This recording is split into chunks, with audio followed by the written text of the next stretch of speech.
मला काही रिकामटेकड्या लोकांचे मेसेज येतात की तू वंजारी, हे मराठा, तुझं या मराठ्यांशी नातं काय, मराठा आरक्षणाशी लढायचा तुझा संबंध काय. तर मला आवर्जून सांगावंसं वाटतं की अरे तुमचं आमचं नातं काय, जय जिजाऊ जय शिवराय.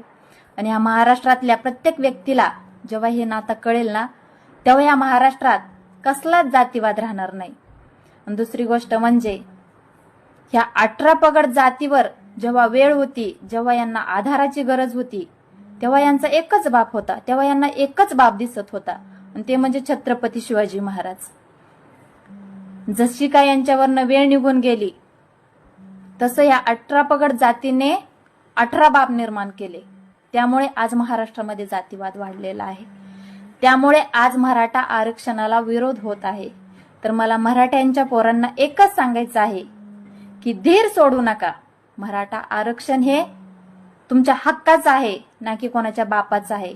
जी हक्काची वस्तू असते किंवा गोष्ट असते ती कधी ना कधी मिळतच असते. तात्पुरती कोण खाऊ शकतं, पण कायमस्वरूपी नावावर करू शकत नाही. एवढं सांगायचं आहे.